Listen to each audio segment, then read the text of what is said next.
राष्ट्रपति द्रौपदी मुर्मू संसद भवन के लिए प्रस्थान करते हुए बजट सत्र का आरंभ राष्ट्रपति के अभिभाषण के साथ होता है। और उससे पहले ये दृश्य राष्ट्रपति भवन से आपको हम दिखा रहे हैं।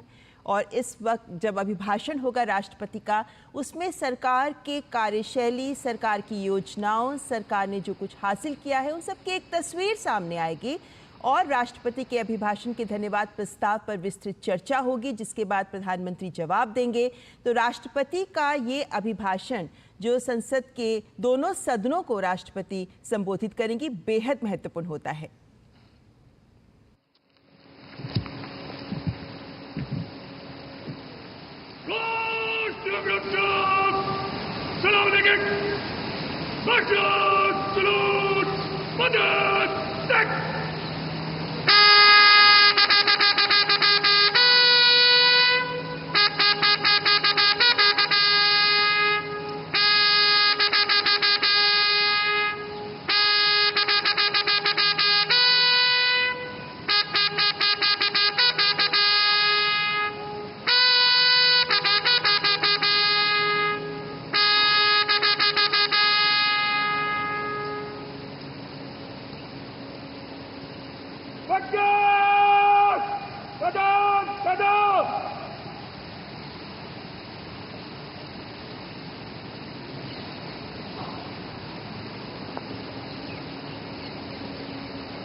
तो पूरे एक सेरेमोनियल प्रोसेस के तहत राष्ट्रपति का ये प्रस्थान होने जा रहा है राष्ट्रपति भवन से।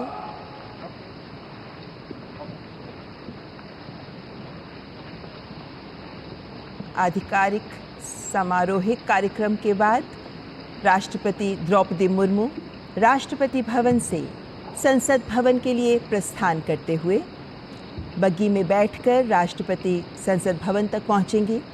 और संसद भवन में 11 बजे राष्ट्रपति का अभिभाषण होगा। संसद के दोनों सदनों को राष्ट्रपति संबोधित करेंगे। उससे पहले राष्ट्रपति भवन से राष्ट्रपति द्रौपदी मुर्मू का प्रस्थान हो रहा है।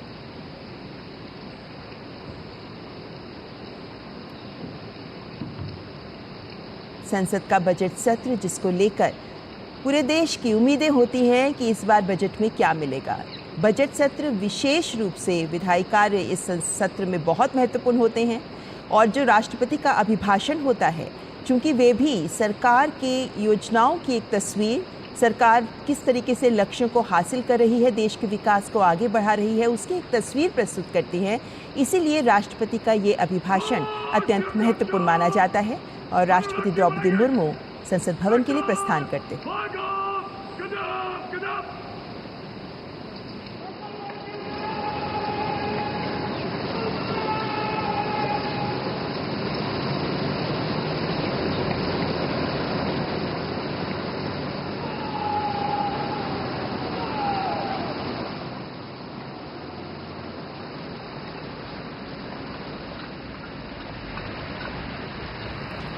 देश की प्रथम नागरिक राष्ट्रपति द्रौपदी मुर्मू, जो इस वक्त संसद भवन के लिए प्रस्थान कर रही हैं। बग्गी में बैठकर राष्ट्रपति संसद भवन की ओर जाते हुए और एक पूरी सेरेमोनियल प्रोसेस के बाद राष्ट्रपति का ये प्रस्थान, जिसमें आप देख सकते हैं 6 घोड़े बग्गी के साथ जो राष्ट्रपति को संसद भवन की ओर ले जा रहे हैं।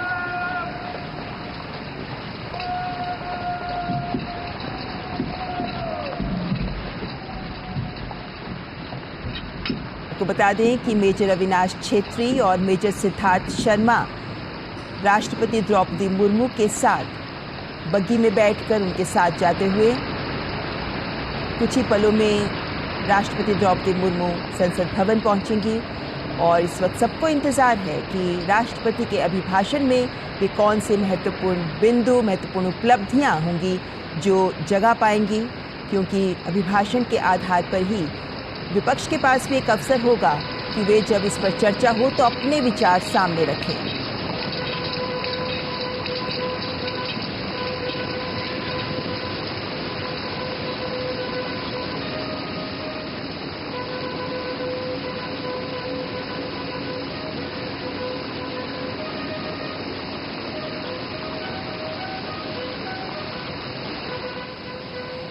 राष्ट्रपति भवन से निकलकर कर्तव्य पथ की ओर अग्रसर राष्ट्रपति का काफिला, जो यहाँ से सीधे संसद भवन जाएंगे।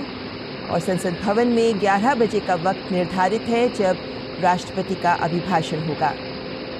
एक खूबसूरत दृश्य, हालांकि धुंध में लिपटी है इस वक्त दिल्ली की सुबह, जब राष्ट्रपति भवन से राष्ट्रपति का प्रस्थान हो रहा है। ये सभी सेरेमोनियल प्रोसेसेस, ये सभी समारोहिक बिंदु जो हमारे देश की गौरवमयी छवि भी प्रस्तुत करते हैं।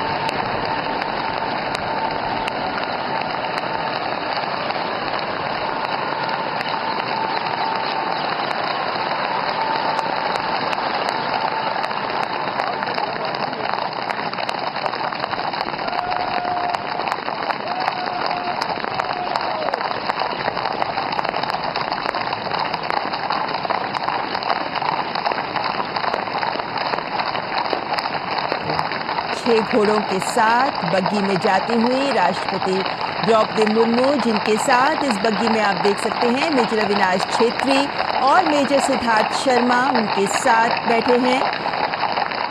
और घोड़ों की टापों के बीच एक खूबसूरत छवि प्रस्तुत कर रहे हैं ये दृश्य। नॉर्थ ब्लॉक साउथ ब्लॉक के आगे से गुजरता हुआ राष्ट्रपति का काफिला।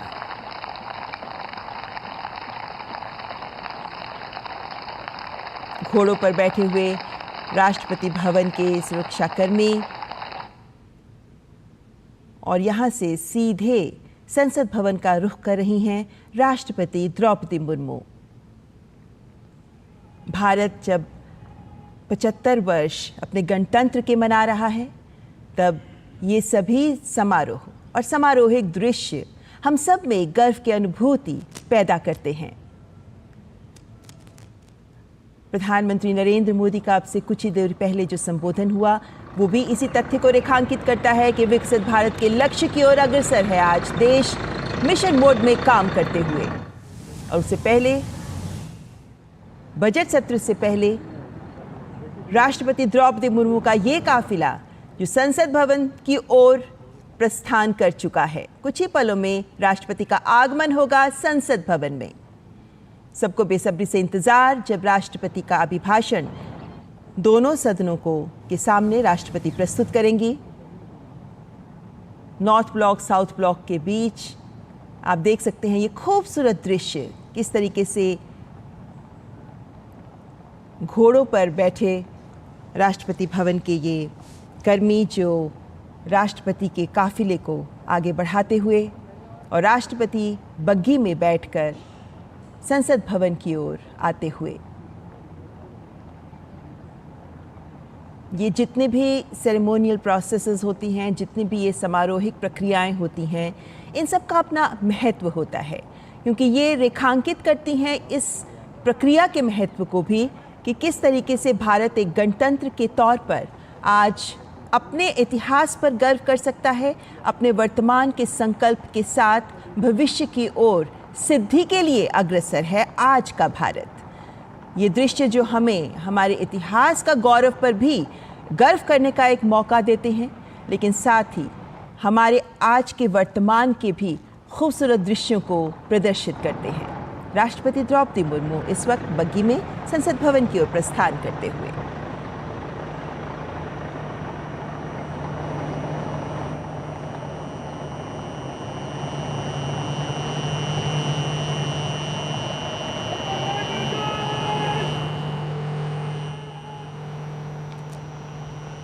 राष्ट्रपति भवन के सेरेमोनियल गार्ड्स जो इस काफिले को लीड कर रहे हैं,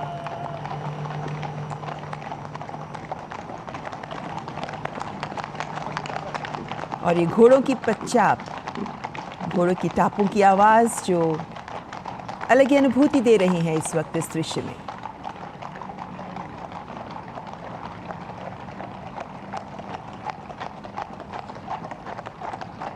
छब्बीस जनवरी को जब हमने अपने गणतंत्र पर गर्व की अनुभूति की, 26 जनवरी जब हमने देखा किस तरीके से हमारे गणतंत्र ने 75 वर्षों का सफल सफ़र पूरा किया, और उसके बाद आज जब बजट सत्र का आरंभ होने जा रहा है, तब ये दृश्य हमें हमारे देश के गौरव को दोबारा अपने मन में एहसास पैदा कर रहे हैं।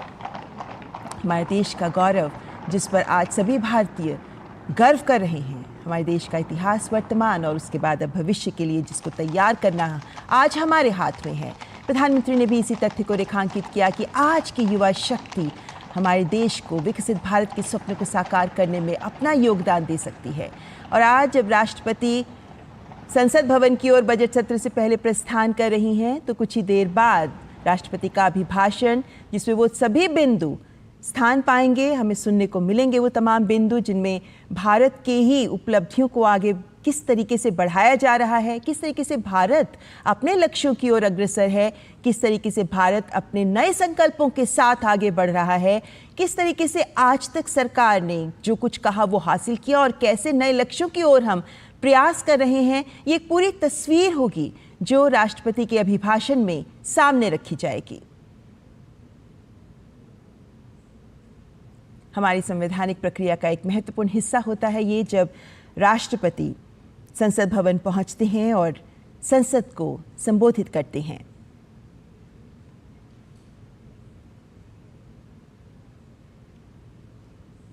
धुंध में लिपटी दिल्ली की सुबह,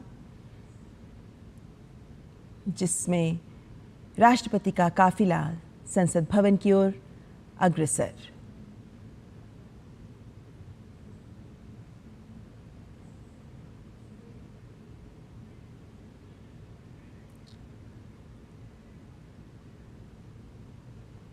इस बात का भी प्रतीक है कि कार्यपालिका और विधायिका एक समन्वित दृष्टिकोण के साथ देश की सेवा में कार्यरत हैं।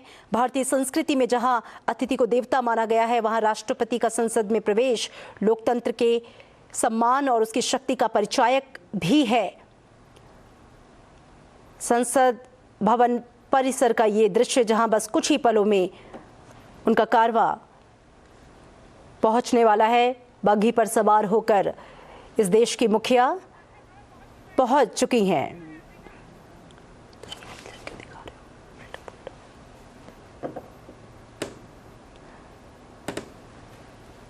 और इसी के साथ संसद भवन परिसर में राष्ट्रपति का कारवां पहुंच चुका है। कुछ ही पलों में उनका स्वागत और 11 बजे का जो वक्त निर्धारित किया गया है, दोनों सदनों में उनका संयुक्त संबोधन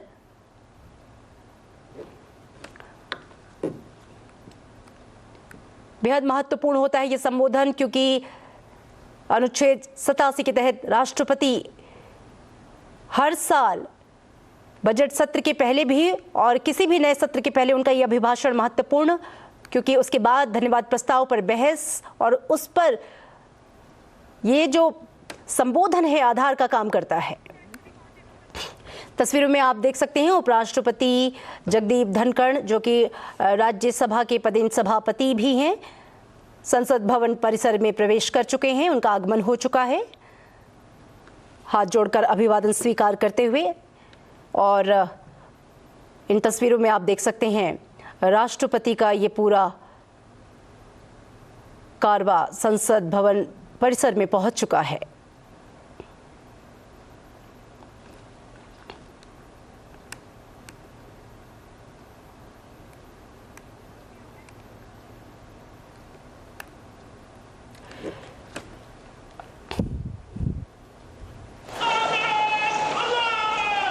और आप ये देखिए, गार्ड ऑफ ऑनर के साथ सम्मान पूर्ण भाव विभोर होके इस देश के मुखिया,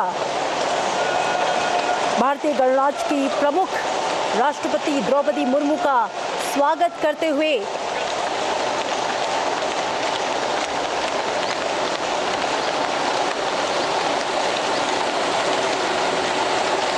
कुछ ही पलों में जब उनका अभिभाषण होगा संयुक्त अधिवेशन में, तो देश की आशा, विश्वास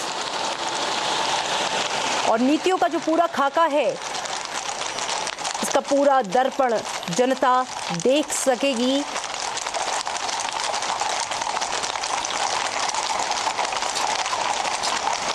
घोड़ों की सुंदर लयबद्ध तरीके से उनको लाते हुए और बग्घी में सवार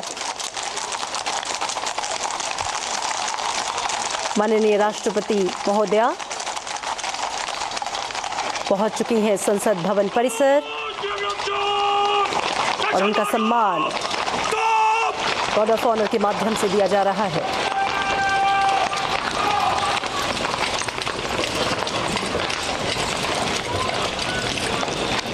संसद भवन के प्रांगण में राष्ट्रपति का पारंपरिक स्वागत और गार्ड ऑफ ऑनर एक गौरवपूर्ण दृश्य है जो न केवल सांसदों बल्कि पूरे देश के नागरिकों के लिए गर्व का क्षण है। ये तस्वीरें भी अपने आप में बेहद महत्वपूर्ण।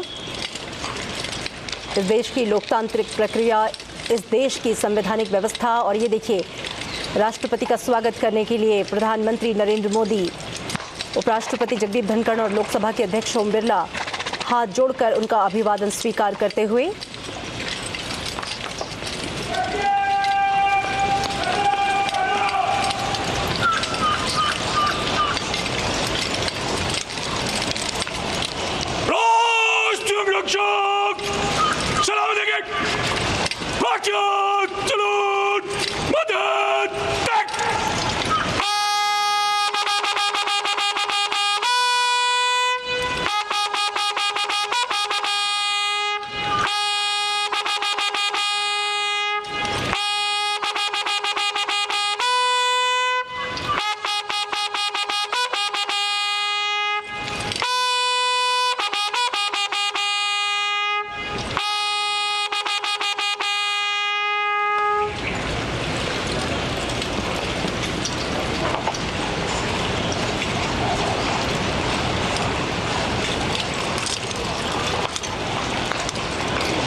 कागजों पर नहीं बल्कि जीवंत और गतिशील है।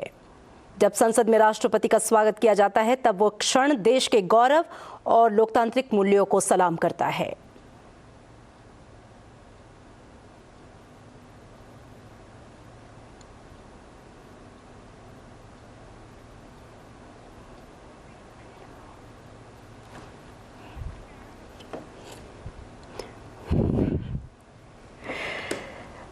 राष्ट्रपति का ये आगमन सत्ता के प्रतीक सेंगोल के साथ उनका स्वागत और उनको लेकर जाते हुए संसद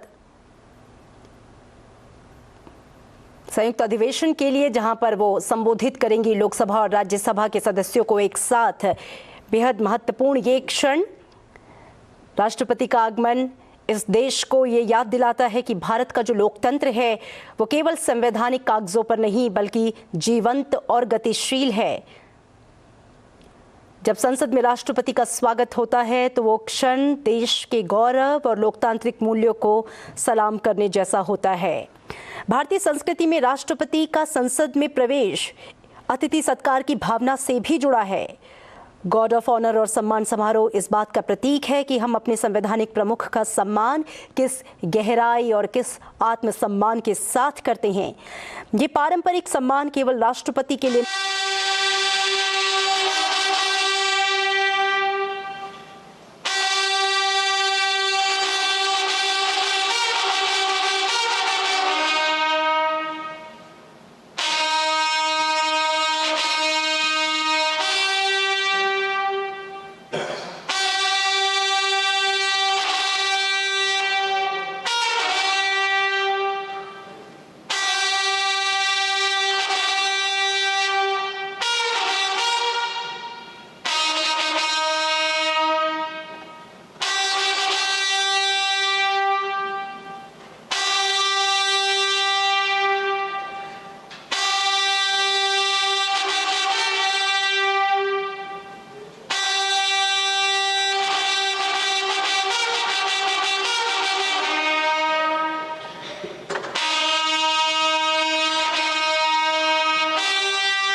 माननीय संसद की इस बैठक को संबोधित करते हुए मुझे हार्दिक प्रसन्नता हो रही है। अभी 2 माह पहले हमने संविधान को अपनाने की 75वीं वर्षगांठ मनाए हैं और कुछ दिन पहले ही भारतीय गणतंत्र ने 75 वर्षों की यात्रा भी पूरी की है।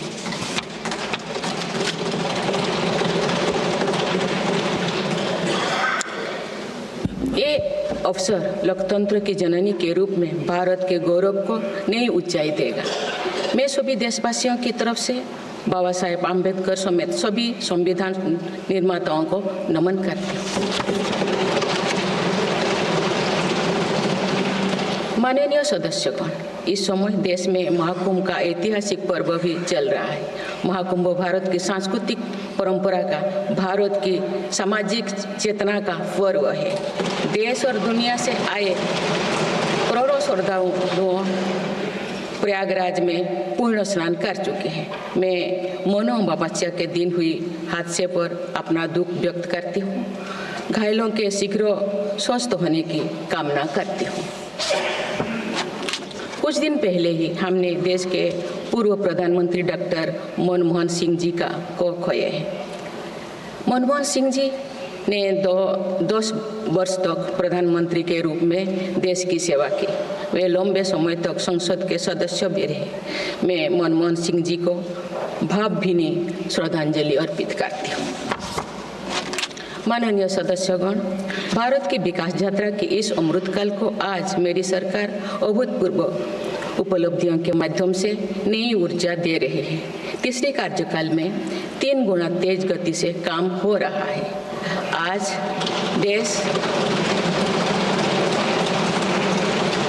देश बड़े निर्णयों और नीतियों को असाधारण गति से लागू होते देख रहा है और इन निर्णयों में देश की गरीब, मध्यम वर्ग, युवा, महिलाओं, किसानों को सर्वोच्च प्राथमिकता मिली।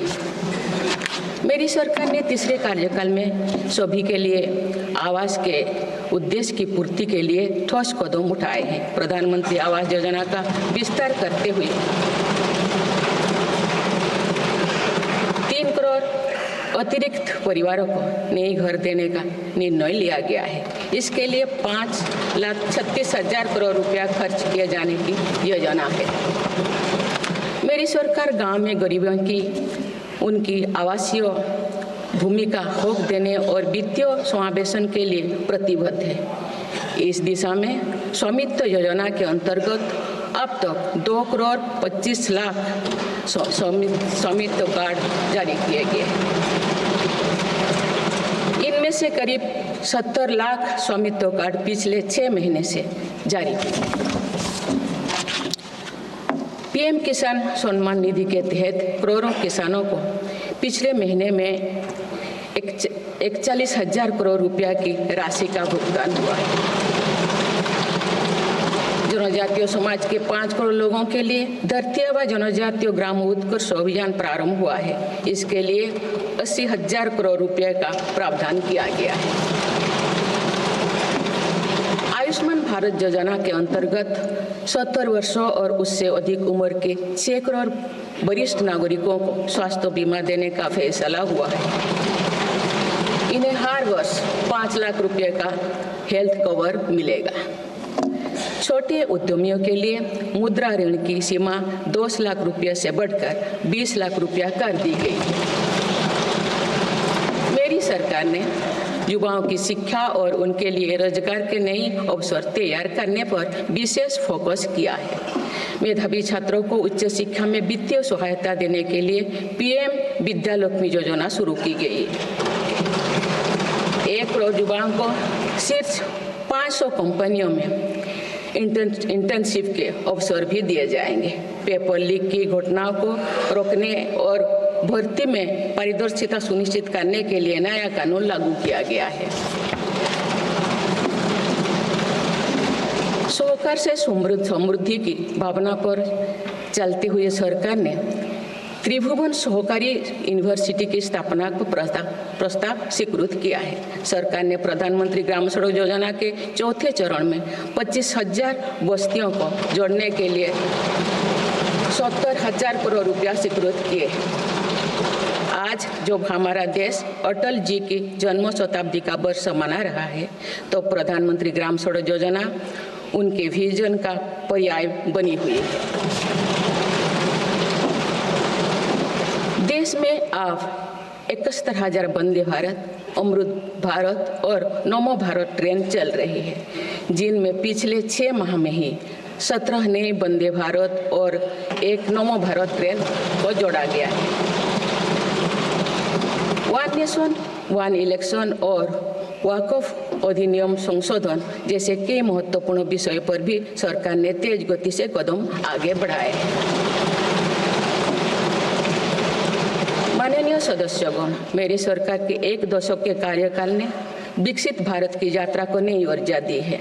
विकसित भारत के विजन में जन भागीदारी का सामूहिक सामर्थ्य है, देश की आर्थिक उन्नति का रोड मैप है, डिजिटल क्रांति के रूप में टेक्नोलॉजी की ताकत है और आधुनिक इंफ्रास्ट्रक्चर आधार भी है। मेरी सरकार के प्रयास के बल पर भारत दुनिया की तीसरी सबसे बड़ी अर्थव्यवस्था बनने जा रही है। विकसित भारत की उड़ान को हमारे संविधान के आदर्शों का सतत मार्गदर्शन मिलता रहे, इसके लिए सरकार ने सेवा, सुशासन, समृद्धि और स्वाभिमान इन प्रमुख सिद्धांतों को गवर्नेंस के केंद्र में रखा है।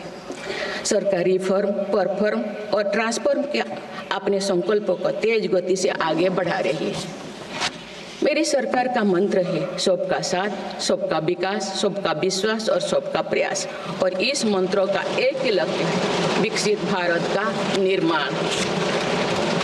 माननीय सदस्यगण, जब देश के विकास का लाभ अंतिम पायदान पर खड़े व्यक्ति को भी मिलने लगता है, तो भी विकास सार्थक होता है। मेरी अंत्योदय की वह भावना है जिसके प्रति मेरी सरकार संकल्पित रही है।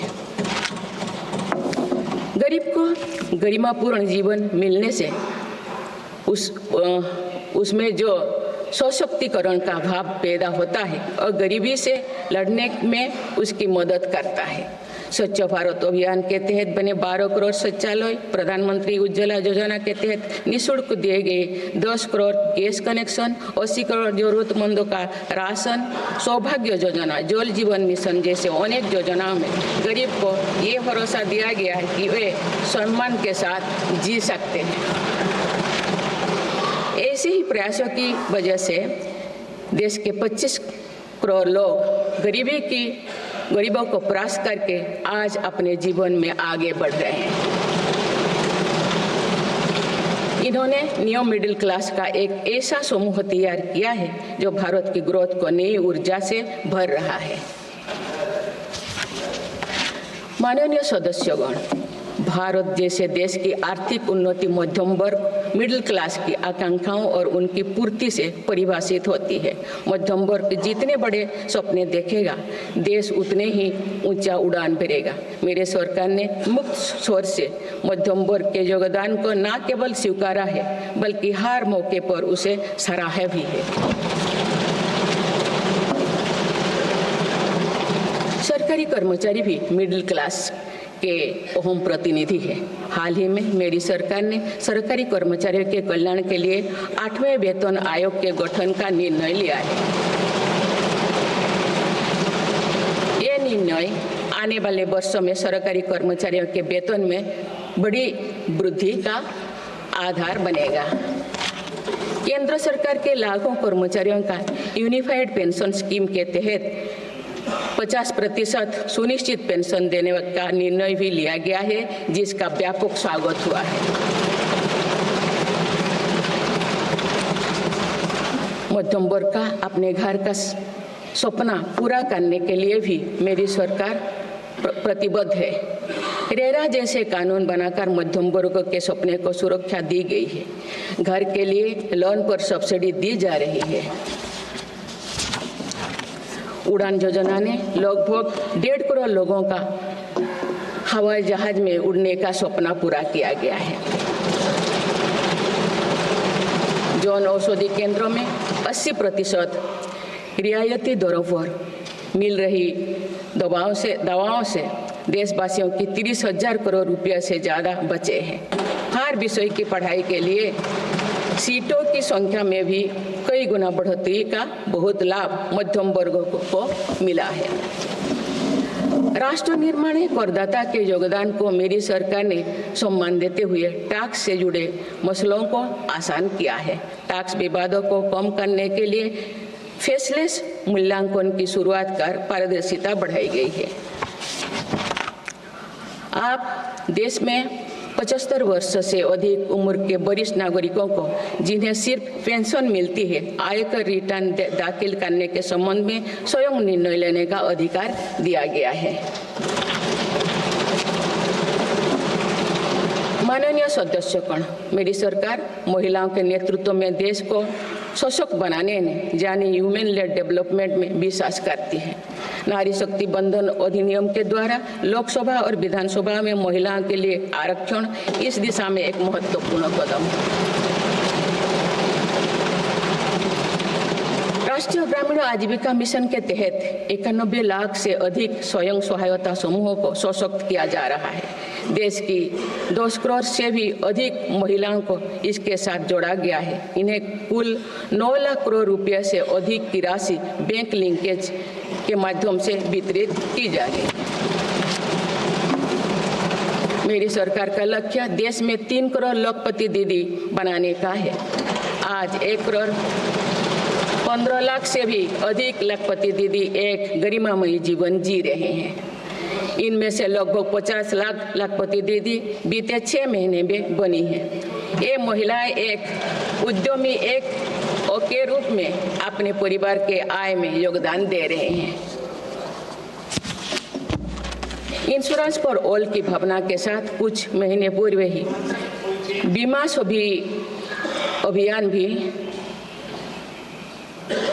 सखी अभियान भी शुरू किया गया है। हमारे बैंकिंग और डिजी पेमेंट्स सखियां दूर दराज के इलाकों में लोगों को वित्तीय व्यवस्था से जुड़ने में महत्वपूर्ण भूमिका निभा रहे हैं।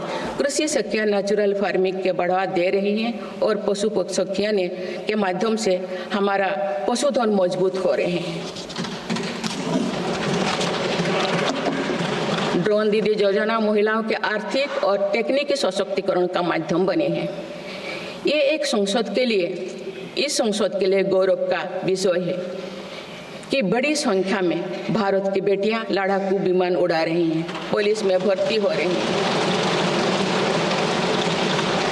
और कॉरपोरेट कंपनियों का नेतृत्व भी कर रहे हैं।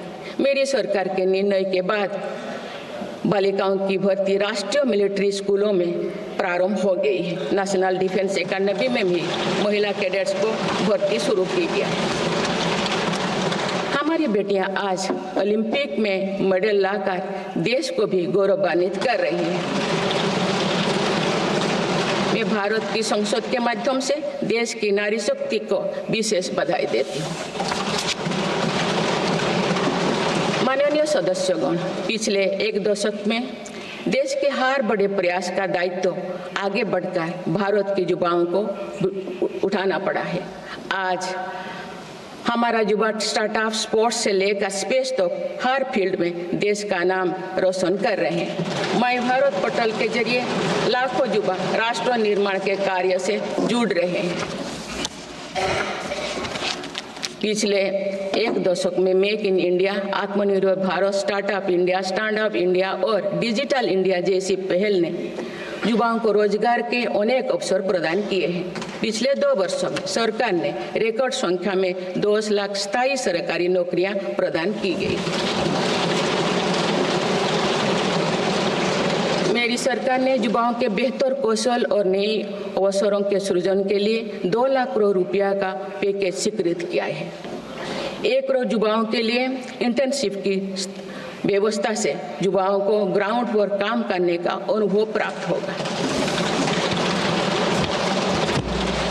आज देश में 1.5 लाख से अधिक स्टार्टअप है। जो इनोवेशन के स्तंभ के रूप में उभर रहे हैं। 1000 करोड़ रुपया की लागत से स्पेस सेक्टर में वेंचर कैपिटल फंड की शुरुआत की गई है। US world future skill index 2025 में भारत विश्व में दूसरे नंबर पर पहुंच गया है, यानी फ्यूचर ऑफ वर्क श्रेणी में एआई और डिजिटल टेक्नोलॉजी अपनाने में भारत दुनिया को रास्ता दिखा रहा है। ग्लोबल इनोवेशन इंडेक्स में भी भारत की रैंकिंग 76 से सुधरकर 39 हो गए हैं। माननीय सदस्यगण, मेरी सरकार राष्ट्रीय शिक्षा नीति के माध्यम से विद्यार्थियों के लिए आधुनिक शिक्षा व्यवस्था तैयार कर रही है। कोई भी शिक्षा से वंचित ना रहे, इसीलिए मातृभाषा में शिक्षा के अवसर दिए जा रहे हैं।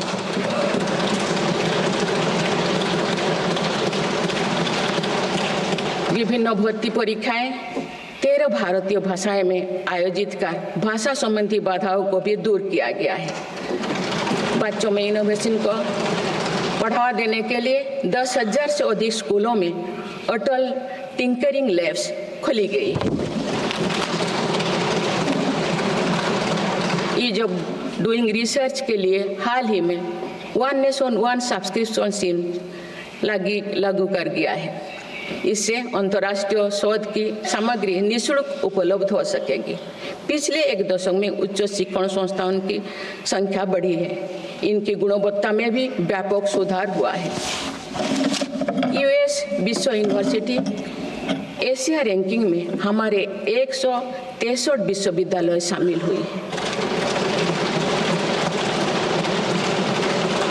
नालंदा विश्वविद्यालय के नए कैंपस का शुभारंभ कर शिक्षा में भारत का पुराना गौरव वापस लाया गया है। वो दिन भी दूर नहीं जो भारत में निर्मित गगनयान में एक भारतीय नागरिक अंतरिक्ष में जाएगा। कुछ दिन पहले स्पेस डॉकिंग में सफलता ने भारत के अपने स्पेस स्टेशन का मार्ग और आसान कर दिया गया। कुछ दिन पहले इसरो ने अपना 100वां लॉन्च करते हुए सैटेलाइट के सफलतापूर्वक स्थापित किए। मैं इस उपलब्धि के लिए भी इसरो को और सभी देशवासियों को बधाई देती हूँ। माननीय सदस्यगण, मेरी सरकार ने देश में विश्व स्तरीय स्पोर्ट्स वातावरण बनाने की दिशा में खेलो India scheme, target Olympic podium scheme यानी स्टॉप्स राष्ट्रीय स्पोर्ट्स यूनिवर्सिटी स्थापित करके देश को आगे कदम बढ़ाए हैं। दिव्यांग के लिए ग्वालियर में विशेष खेल केंद्र खोला गया है। भारत की टीमों में चाहे ओलंपिक हो या फिर पैरालंपिक, हर जगह बेहतरीन प्रदर्शन किया गया है। हाल ही में विश्व शतरंज चैंपियनशिप में भी भारत ने अपना परचम लहराया। फिट इंडिया मूवमेंट चलाकर हम सशक्त युवा शक्ति का निर्माण कर रहे हैं।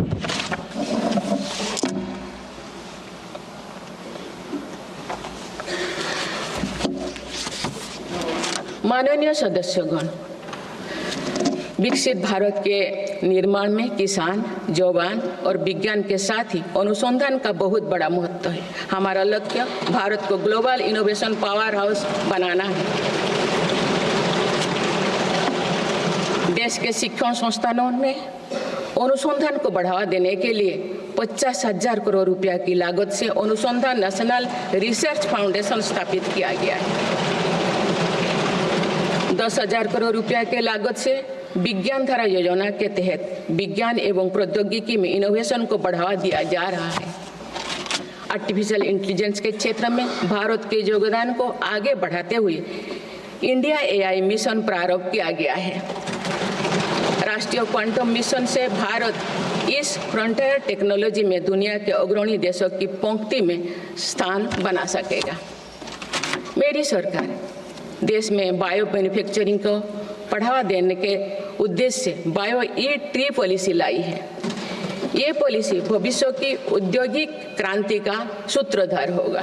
बायो इकोनॉमी का उद्देश्य प्राकृतिक संसाधनों का कुशल उपयोग करना है, जिससे पर्यावरण को संरक्षित करते हुए रोजगार के नए अवसर पैदा होगा। माननीय सदस्यगण, मेरी सरकार ने अर्थव्यवस्था को पॉलिसी पैरालिसिस जैसे परिस्थितियों से उबरने के लिए मजबूत इच्छा शक्ति के साथ काम किया है।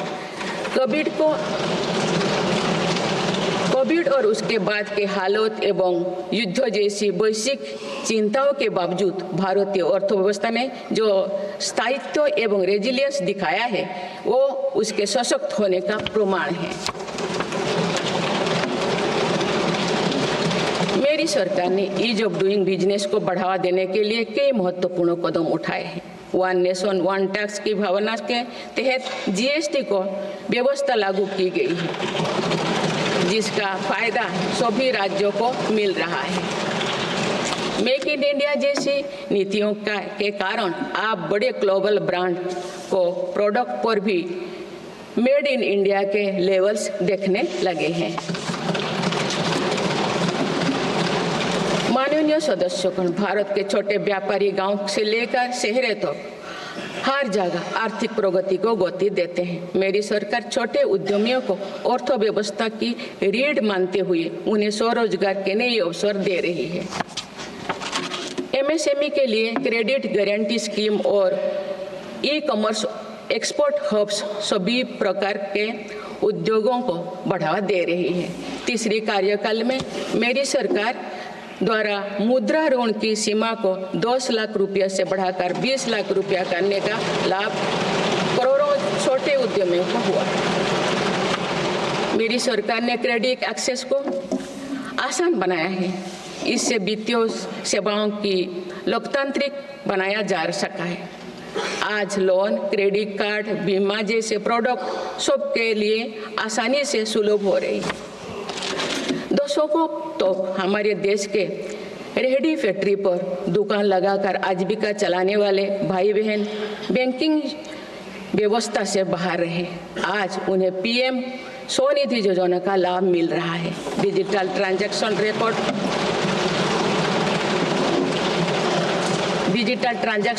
रिकॉर्ड के आधार पर उनको बिजनेस बढ़ाने के लिए और लोन मिलता है। ओएनडीसी की व्यवस्था ने डिजिटल कॉमर्स यानी ऑनलाइन शॉपिंग की व्यवस्था को समावेशी बनाया है। आज देश में छोटे बिजनेस को भी आगे बढ़ाने का समान अवसर मिल रहा है। माननीय सदस्यगण, मेरी सरकार ने 10 वर्षों में प्रगति के जो नए अध्याय लिखे हैं, उनमें से एक स्वर्णिम सोपान भारत को डिजिटल क्रांति का भी है। आज भारत टेक्नोलॉजी के फील्ड में एक प्रमुख ग्लोबल प्लेयर के रूप में अपनी उपस्थिति दर्ज करवा रहा है।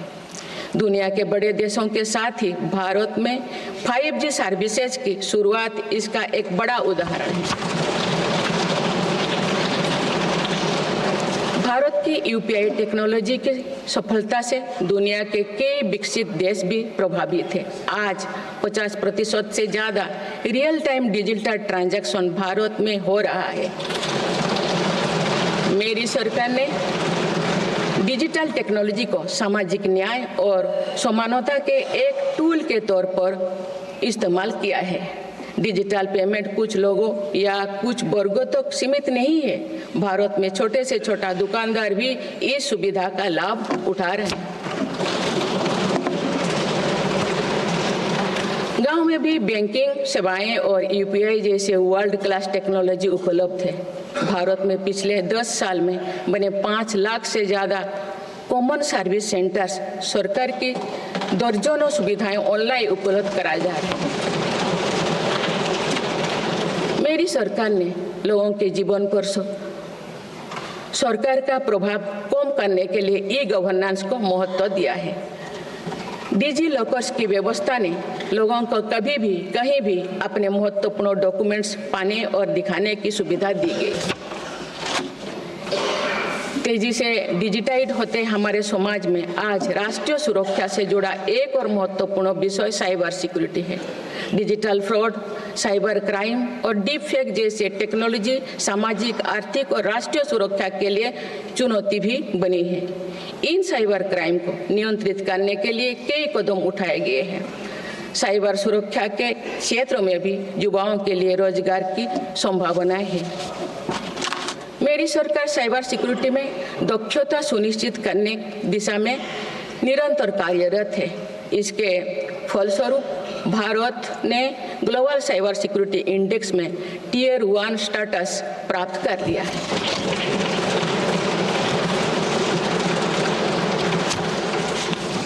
माननीय सदस्यगण, किसी भी देश का आधुनिक इंफ्रास्ट्रक्चर ने केवल उसके नागरिकों को एक बेहतर जीवन एवं देश को नई पहचान देता है, बल्कि देश को एक नया आत्मविश्वास भी देता है।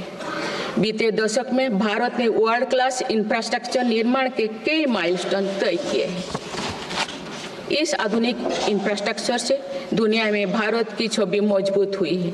इन्वेस्टर्स का भारत के प्रति भरोसा बढ़ा है, उपयोग को बल मिला है और नए रोजगार का निर्माण हो रहा है।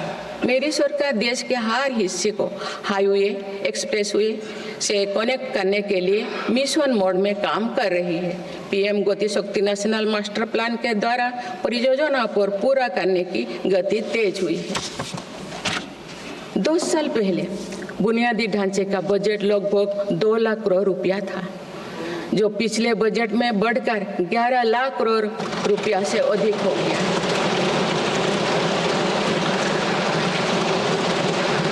पिछले एक दशक के काम को आगे ले जाते हुए पिछले 6 महीने में मेरी सरकार ने भविष्य के इंफ्रास्ट्रक्चर में रिकॉर्ड निवेश किया है। बाड़मेर में भारत के पहले डीप वाटर मेगा पोर्ट की आधारशिला रखी गई है। 76,000 करोड़ की लागत से बनने वाला ये पोर्ट विश्व के शीर्ष 10 पोर्ट में से एक। मुझे बताते हुए खुशी हो रही है कि उधमपुर श्रीनगर बारामूला रेल लिंक परियोजना पूरी हो गई है और अब देश कश्मीर से कन्याकुमारी तक रेलवे लाइन से जुड़ जाएगा। इस महत्वाकांक्षी परियोजना के तहत चेनाब ब्रिज का निर्माण हुआ है, जो विश्व का सबसे ऊंचा रेल ब्रिज है। साथ ही आंधी ब्रिज देश का पहला रेल केबल ब्रिज बना है। सिंकुन ला सुरंग पर काम भी सफलतापूर्वक आगे बढ़ रहा है। निकट भविष्य में पूरी होने पर यह विश्व की सबसे ऊंचा सुरंग हो। इससे लद्दाख और हिमाचल प्रदेश के बीच 12मासी संपर्क बना रहेगा।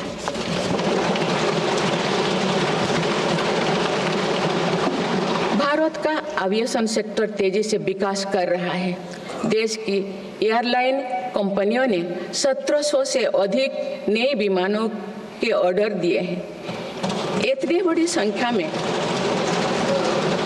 आने वाले विमानों के परिचालन के लिए हम एयरपोर्ट्स का विस्तार कर रहे हैं। पिछले एक दशक में देश के एयरपोर्ट्स की संख्या 2 गुनी हो गई।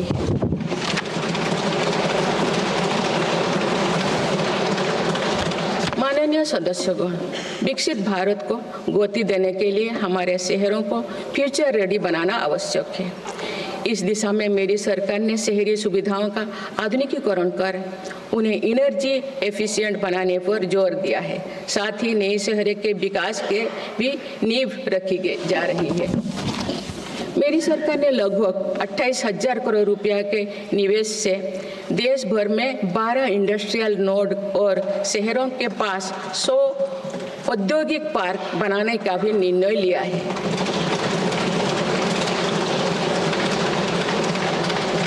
शहरी यातायात को सुगम बनाने के कार्य लगातार जारी है। दिल्ली, पुणे, ठाणे और बेंगलुरु में मेट्रो प्रोजेक्ट्स और अहमदाबाद भुज रूट पर शुरू हुई नमो भारत रैपिड रेल सर्विसेज विकसित भारत के शहरों का स्वरूप है।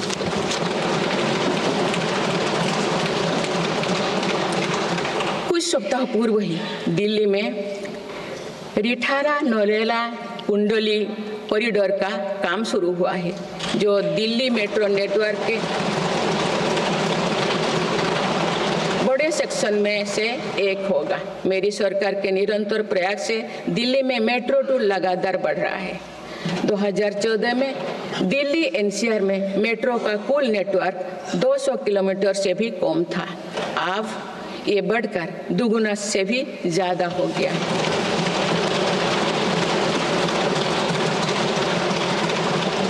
आज मुझे ये बताते हुए बेहद प्रसन्नता हो रही है कि भारत का मेट्रो नेटवर्क अब 1000 किलोमीटर के माइलस्टोन को पार कर चुका है। भारत अब मेट्रो नेटवर्क के मामले में दुनिया का तीसरा सबसे बड़ा देश बन गया है। लगभग 8000 करोड़ रुपया के खर्च से देश में 52,000 इलेक्ट्रिक बस चलाने का भी निर्णय हुआ है। इससे शहरी इलाका में सुगम और स्वच्छ यातायात की सुविधा मिलेगी और अनेक लोगों को रोजगार भी मिलेगा। आसान कनेक्टिविटी और अर्बन टूरिज्म को बढ़ावा देने के लिए देश में 15 रोपवे प्रोजेक्ट्स की योजना पर भी काम हो रहा है। माननीय सदस्यगण, मेरी सरकार बहुआयामी एवं समरस सर्वस्पर्शी विकास की नीतियों पर काम करती आई है। इसीलिए मेरी सरकार ने जितना बल फिजिकल इंफ्रास्ट्रक्चर पर दिया है, उतने ही सौगन प्रयास सोशल इंफ्रास्ट्रक्चर क्रांति के लिए भी किए हैं। समाज के हर वर्ग तक सस्ती, सुलभ और गुणवत्तापूर्ण स्वास्थ्य सेवाएं पहुंचे, ये मेरी सरकार की प्राथमिकता है। अस्पताल, इलाज और सेवा की व्यवस्था के कारण एक सामान्य परिवार में स्वास्थ्य पर होने वाला खर्च निरंतर कम हो रहा है। देश में नागरिकों तक बेहतर स्वास्थ्य सेवाएं पहुंचाने के लिए 1,75,000 आयुष्मान आरोग्य मंदिर बने हैं।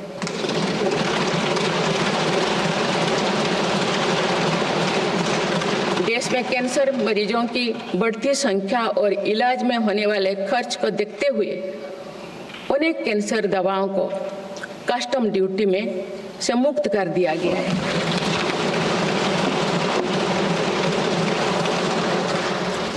सर्वाइकल कैंसर के लिए अब तक लगभग 9 करोड़ महिलाओं की स्क्रीनिंग की जा चुकी है। मेरी सरकार के प्रयास से दिमागी बुखार से लड़ने में देश को काफी सफलता मिली है। इससे होने वाले मृत्यु दर अब घटकर 6% रह गए। राष्ट्रीय टीबी उन्मूलन कार्यक्रम के अंतर्गत टीबी के मरीजों की संख्या भी घटी है। मेरी सभी देशवासियों और माननीय सांसदों से आग्रह है कि हम सब मिलकर टीबी मुक्त भारत के अभियान को सफल बनाने में अपना योगदान दें। भारत में मातृ मृत्यु दर और शिशु मृत्यु दर में भी व्यापक सुधार हुआ है। गर्भवती महिलाओं और बच्चों के टीकाकरण कार्यक्रम की सही ट्रैकिंग रखने के लिए यूइन पोर्टल लॉन्च किया गया है। इस पोर्टल पर अब तक लगभग 30 करोड़ वैक्सीन खुराक दर्ज हो चुका है। टेलीमेडिसिन के माध्यम से 30 करोड़ से अधिक ई टेली कंसल्टेशन से नागरिकों को स्वास्थ्य लाभ मिला है। सरकार अगले 5 सालों में देश के मेडिकल कॉलेजों में 75,000 नई सीटों के सृजन के लिए भी काम कर रही है। सरकार हेल्थ इंफ्रास्ट्रक्चर और मेडिकल इक्विपमेंट मैन्युफैक्चरिंग को बढ़ावा दे रही है। देश में नई बल्क ड्रग और मेडिकल डिवाइसेस के पार्क भी बनाया जा रहा है। हमने रोजगार के अनेक नए अवसर उपलब्ध हो रहा है। माननीय सदस्यगण, भारत में आधुनिक और आत्मनिर्भर कृषि व्यवस्था हमारा लक्ष्य है। मेरी सरकार किसानों को फसलों का उचित दाम दिलाने और उनकी आय बढ़ाने के लिए समर्पित भाव से काम कर रही है।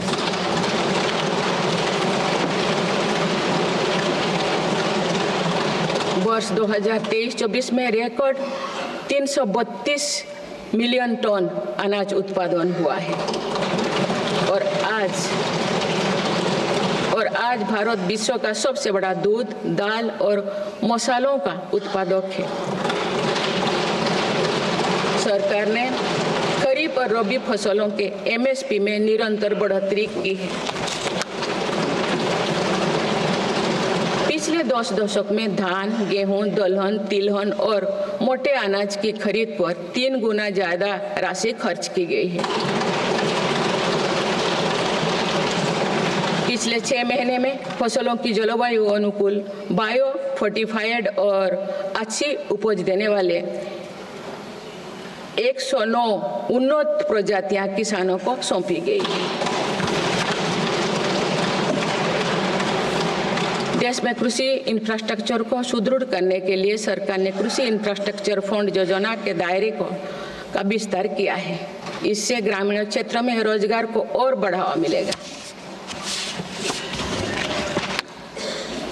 देश में तिलहन उत्पादन को बढ़ावा देने और खाद्य तेलों में आत्मनिर्भरता प्राप्त करने के उद्देश्य से national mission on oil seeds को स्वीकृति दी गई है। प्राकृतिक खेती को बढ़ावा देने के लिए भी राष्ट्रीय मिशन चलाया जा रहा है। इस वर्ष की शुरुआत में ही किसानों को सस्ती दरों में डीएपी की उपलब्धता सुनिश्चित करने के लिए विशेष पैकेज की अवधि की बढ़ाया गया है। मत्स्य पालन को बढ़ावा देने के लिए 11 एकीकृत एक्वा पार्क की स्थापना की गई है। माननीय सदस्यगण, कुछ सप्ताह पूर्व ही भारत मौसम विज्ञान विभाग के 150 साल पूरी हुई है। वेदर रेडी और क्लाइमेट स्मार्ट भारत के लिए मेरी सरकार ने 2000 करोड़ रुपए की लागत से मिशन मौसम प्रारंभ किया है, जिसका लाभ हमारे किसानों को भी मिलेगा। बाबा साहेब अम्बेडकर के विजन पर चलते हुए देश के सूखाग्रस्त इलाकों में सिंचाई और पीने के पानी उपलब्ध कराने के लिए मेरी सरकार ने 2 ऐतिहासिक रिवर इंटरलिंकिंग परियोजनाओं पर काम आगे बढ़ाया है। 40,000 करोड़ रुपये से अधिक लागत की कीन बेतवा लिंक परियोजना में मध्य प्रदेश और उत्तर प्रदेश के लाखों ग्रामीण भाई बहन का लाभ मिलेगा। संशोधित पार्वती कालीमेघी चंबल लिंक परियोजना में राजस्थान और मध्य प्रदेश में सिंचाई और पीने के पानी की आवश्यकता की पूर्ति। पोलावरम सिंचाई परियोजना को पूरा करने के लिए 12,000 करोड़ रुपया की अतिरिक्त राशि भी स्वीकृत की गई है। माननीय सदस्यगण, हमारे 8 लाख सहकारी संस्थाएं एवं उनके 19 करोड़ हितधारक सदस्य ग्रामीण भारत के करीब 90% क्षेत्र का प्रतिनिधित्व करते हैं। बीते वर्षों में शहरी क्षेत्रों में भी सहकारी संस्थाओं का विस्तार हुआ है। सहकारी सेक्टर के आर्थिक सशक्तिकरण के लिए उठाए गए विभिन्न कदमों के फलस्वरूप रोजगार के अनेक अवसर सृजित हो गए हैं। वर्ष 2025 को अंतर्राष्ट्रीय सहकारिता वर्ष के रूप में मनाया जा रहा है, जिसमें भारत अपना महत्वपूर्ण योगदान देगा।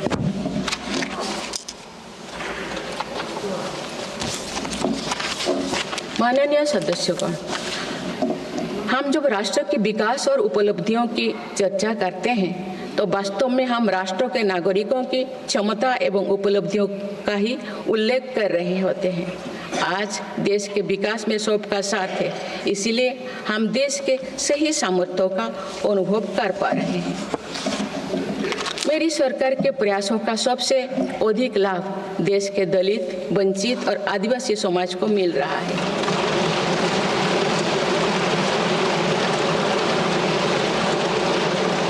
आज़ादी के दशकों बाद भी हमारे जिस जनजातीय एवं आदिवासी समाज की उपेक्षा होती रही, मेरी सरकार ने उसके कल्याण को पहली प्राथमिकता दी है। धरती आबा जनजातीय ग्राम उत्कर्ष अभियान और पीएम जनमन योजना इसका प्रत्यक्ष उदाहरण है। देश भर में स्थापित 470 से अधिक एकलव्य मॉडल आवासीय विद्यालय के माध्यम से लगभग 1.25 लाख आदिवासी बच्चों को स्कूली शिक्षा दी जा रही है। पिछले 10 वर्ष में आदिवासी बहुल इलाकों में 30 नए मेडिकल कॉलेज खोले गए हैं। विशेष राष्ट्रीय मिशन चलाकर आदिवासी समुदाय की सिकल सेल से जुड़े स्वास्थ्य सेवाओं पर भी ध्यान दिया जा रहा है। इस मिशन के अंतर्गत लगभग 5 करोड़ व्यक्तियों की स्क्रीनिंग की जा चुकी है। जनजातीय विरासत को सहेजने के लिए भी मेरी सरकार ने अनेक कदम उठाए हैं। इस वर्ष भगवान बिरसा मुंडा की 150वीं जयंती का पर्व पूरे देश में जनजातीय गौरव वर्ष के रूप में मनाया जा रहा है।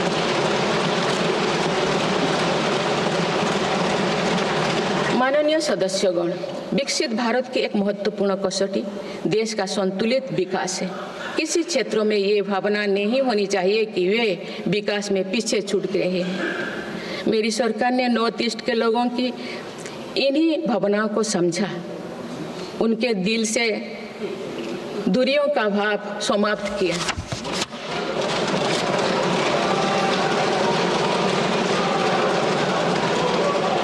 से अधिक शांति समझौते को कर सरकार ने अनेक गुटों को शांति के मार्ग से जोड़ने का काम किया है। पूरा देश नॉर्थ ईस्ट के 8 राज्यों की संभावनाओं को देख सके, इस दिशा में पहले अष्टलोक महोत्सव का आयोजन किया गया है।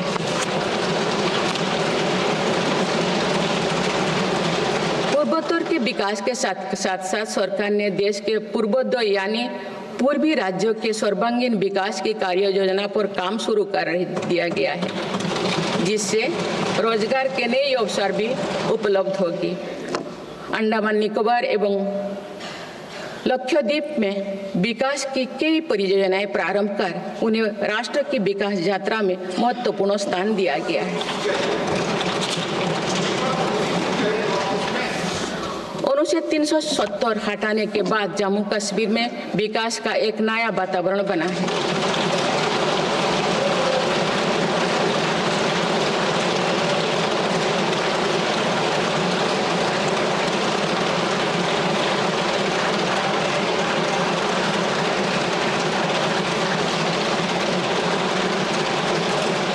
जम्मू कश्मीर में लोकसभा चुनाव एवं विधानसभा चुनाव अत्यंत शांतिपूर्ण माहौल में संपन्न हुए। जम्मू कश्मीर के लोग इसके लिए बधाई के पात्र हैं। माननीय सदस्यगण, राष्ट्र या समाज की सफलता समावेशी एवं सर्वस्पर्शी तभी होती है जब वो सिद्धांतों से प्रेरित हो। इसलिए मेरी सरकार ने उन मौलिक सिद्धांतों को हमेशा अपने कार्यनीति के केंद्र में रखा, जिनका निर्देश हमारे संविधान ने दिया है। संविधान के आलोक में मेरी सरकार की प्रमुख सैद्धांतिक प्रेरणा है सेवा।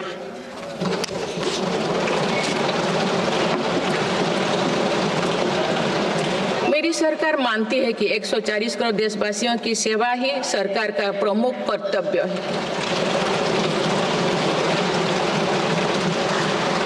इस दिशा में सरकार पूरी संवेदनशीलता से काम कर रही है। समाज के पिछड़े वर्ग और सफाई कर्मचारियों को आसान लोन मुहैया कराने के लिए पीएम सूरज योजना का विस्तार किया गया है। सरकारी योजनाओं का लाभ दिव्यांगजनों तक पहुंचाने के लिए 1 करोड़ से अधिक दिव्यांग पहचान पत्र जारी किए गए हैं। स्वच्छता सैनिकों के लिए चलाई जा रही नमस्ते योजना का विस्तार कर अब स्वच्छता का बीड़ा उठाने वाले भाई बहनों को भी इसमें शामिल किया गया है। विकसित भारत की यात्रा में कोई भी छूटने ना पाए, इस ध्येय के अनुरूप मेरी सरकार सैचुरेशन अप्रोच के साथ काम कर रही है। माननीय सदस्यगण, बीता दशक भारत की सांस्कृतिक चेतना के पुनः जागरण का दशक रहा है।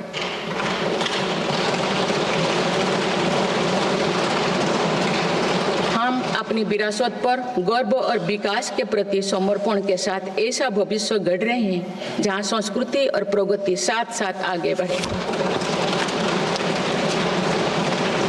इस वर्ष हम डॉक्टर श्यामा प्रसाद मुखर्जी की 125वीं जयंती मनाए हैं।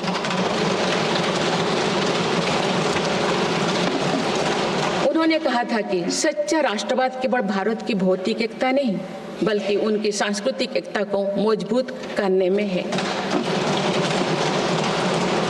इसी कड़ी में भगवान महावीर का 2550वें निर्माण महोत्सव श्रद्धापूर्वक मनाया गया है। देश ने उत्साह से संत मीराबाई की 525वीं जयंती भी मनाई। महाकवि संत तरुवल्लभ की स्मृति में कई देशों में सांस्कृतिक केंद्र स्थापित किए जा रहे हैं।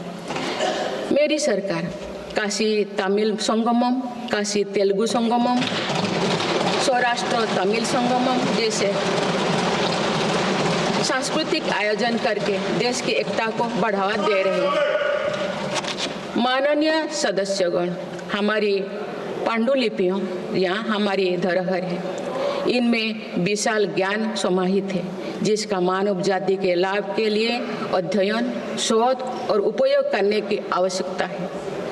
उन्होंने प्रौद्योगिकी का उपयोग करके पांडुलिपियों के डिजिटाइजेशन और संरक्षण का कार्य मिशन मोड पर प्रारंभ किया जा रहा है। देश की विरासत का एक महत्वपूर्ण स्तंभ हमारी समृद्ध भाषा संस्कृति है। मुझे खुशी है कि सरकार ने आसामी, मराठी, पाली, प्राकृत और बांग्ला भाषाओं को क्लासिकल लैंग्वेज का दर्जा दिया है। भारत की सभी भाषाओं में सरलता से संवाद के लिए AI की सहायता से भाषिणी प्लेटफॉर्म का देशवासी व्यापक उपयोग कर रहे हैं। माननीय सदस्यगण, मेरी सरकार के प्रयासों से आज विश्व के सांस्कृतिक मंच पर भारत ने ग्लोबल लीडर की पहचान बनाई है।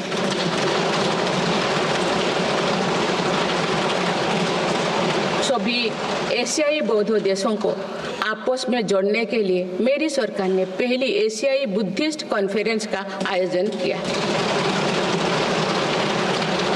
पिछले वर्ष वर्ल्ड हेरिटेज कमेटी की बैठक का आयोजन भी भारत में हुआ, जिसमें 140 देशों ने भाग लिया। अंतर्राष्ट्रीय योग दिवस के माध्यम से पूरा विश्व आज भारत की योग परंपरा को अंगीकार कर रहा है। माननीय सदस्यगण, प्रगति की भव्य इमारत को नई बुलंदियों तक ले जाने के लिए मजबूत स्तंभों की जरूरत होती है। भारत के विकास के लिए मेरी सरकार ने रिफॉर्म, परफॉर्म और ट्रांसफॉर्म के ऐसे ही 3 मजबूत स्तंभ बनाए हैं। आज ये सब पूरी दुनिया में भारत के नए गवर्नेंस मॉडल का पर्याय बन गए हैं। सरकार ने संविधान के लागू होने से पहले बने कानूनों की विस्तृत समीक्षा की है। कई कानूनों को निरस्त या संशोधन किया जा रहा है ताकि पूरा तंत्र वर्तमान सामाजिक और आर्थिक चुनौतियों का सामना कर सके। सरकार अब तक 1500 से अधिक पुराने और आवश्यक कानूनों को निरस्त कर चुके हैं। गुलामी के कानूनों को हटाकर दंड संहिता के स्थान पर न्याय संहिता लागू किए गए। जन विश्वास और जन भागीदारी के साथ मेरी सरकार जनता का जीवन सुगम बनाने पर कार्य कर रही है। विवादों को निपटाने के लिए विवाद से विश्वास की पहल की गई है। इसी भावना के साथ सरकार ने 40,000 से अधिक नियमों का कम या सरल किया है और 3500 प्रावधानों को अपराध मुक्त किया है।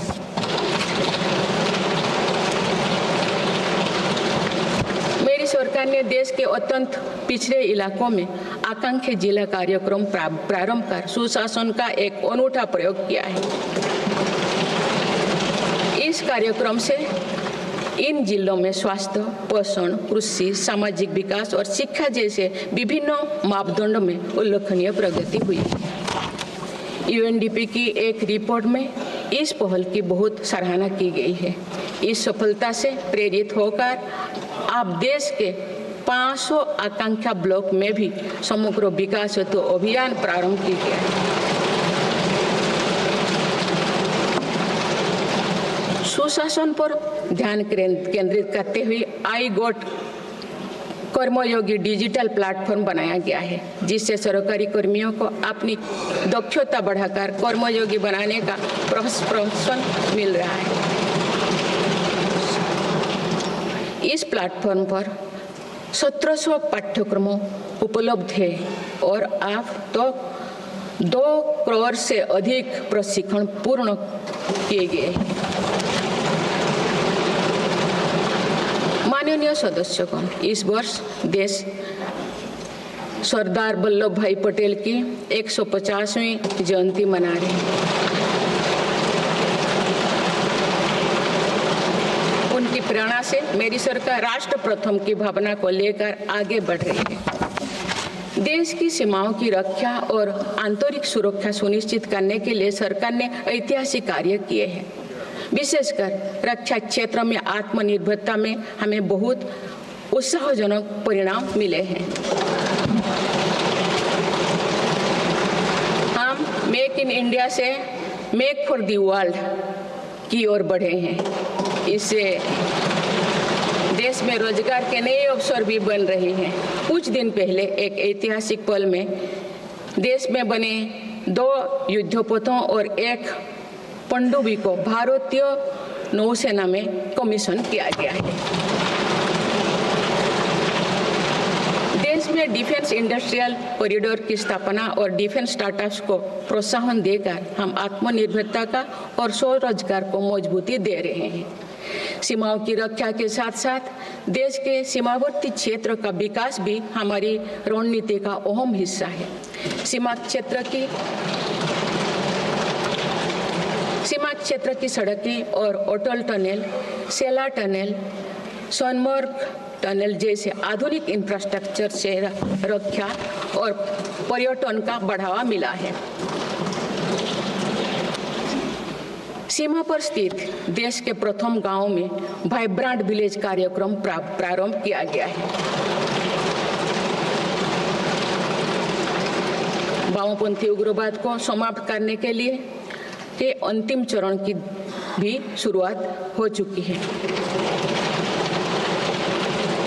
सरकार के प्रयासों से वामपंथी उग्रवाद प्रभावित जिलों की संख्या 126 से घटकर अब 38 तक आ गए हैं। माननीय सदस्यगण, वैश्विक अस्थिरता के वातावरण में भारत आर्थिक, सामाजिक और राजनैतिक स्थिरता का स्तंभ बनकर विश्व के सामने आदर्श प्रस्तुत कर रहा है। चाहे G7 समिट हो या क्वाड, ब्रिक्स, एससीओ हो या G20, भारत के सामर्थ्य, नीति और नियत पर पूरे विश्व ने भरोसा जताया है।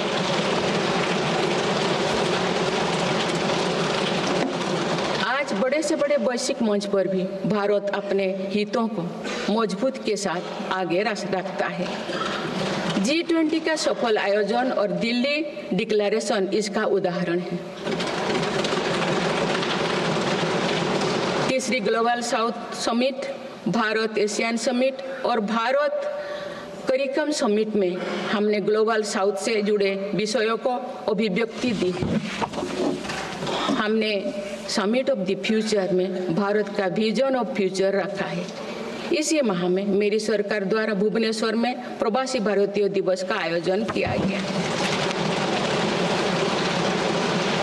प्रवासी भाई बहनों के सुविधा सहूलियत हमारी प्राथमिकता है। इसीलिए 6 नए दूतावास और 4 नए वाणिज्यिक दूतावास खोलने का निर्णय लिया गया है। विश्व बंधु की छवि मजबूत करते हुए विश्व में कोई आपदाग्रस्त इलाकों में भारत ने तुरंत सहायता भरा हाथ बढ़ाया। भारत के नए देशों के साथ अपना डिजिटल पब्लिक इंफ्रास्ट्रक्चर साझा किया है और जन औषधि केंद्रों स्थापित कर दिए। माननीय सदस्यगण, मेरी सरकार वर्तमान के साथ ही आगे वाली पीढ़ियों को ध्यान में रखते हुए भी निर्णय ले रही है। हम देश को ग्रीन फ्यूचर, ग्रीन जॉब्स की तरफ ले जा रहे हैं। 2030 तक 500 gigawatt non fossil fuel energy क्षमता के लक्ष्यों को प्राप्त करने की दिशा में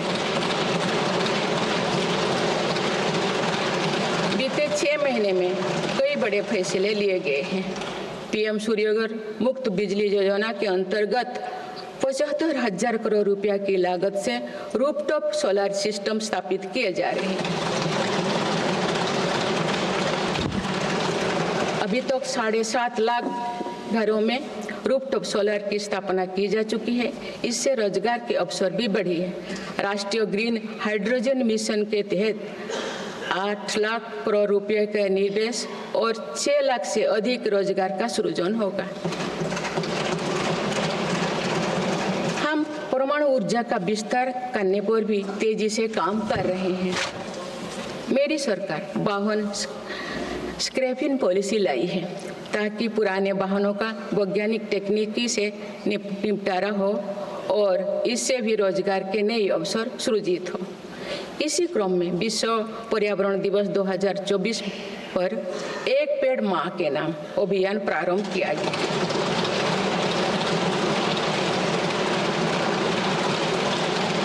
इस पहल में करोड़ों देशवासियों ने बढ़ चढ़कर हिस्सा लिया है। इस अभियान की पूरी विश्व में सराहना की गई है। माननीय सदस्यगण, हमारे भारत 140 करोड़ आबादी वाला देश है। हमारे यहाँ भिन्न भिन्न राज्य, भिन्न भिन्न क्षेत्र, भिन्न भिन्न भाषाएं हैं, परंतु एक राष्ट्र के रूप में हमारी एक ही पहचान है, वो है भारत।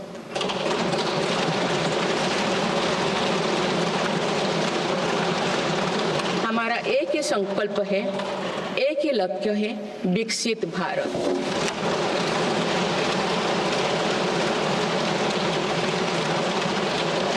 आने वाले वर्षों में देश को विकसित राष्ट्र बनाने के लिए हम सभी दृढ़ संकल्पित ले। इस संकल्प में देश के शहीदों की प्रेरणाएं हैं, पूज्य बापू के मानवीय आदर्श है और सरदार पटेल जी जैसे माँ भारती की संतानों द्वारा हमें दिलाई गई एकता की शपथ है।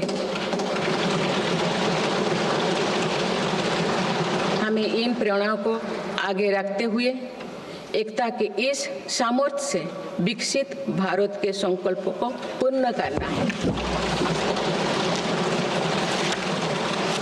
आइए हम एक बार फिर एकता के संकल्पों को दोहराएं और भारत के सपनों को पूरा करने के लिए कटिबद्ध हो।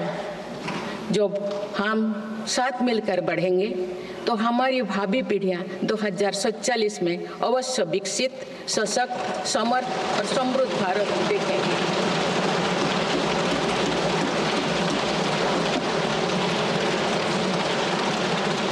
आप सभी को बहुत बहुत शुभकामनाएं। धन्यवाद। जय हिंद, जय Bharat.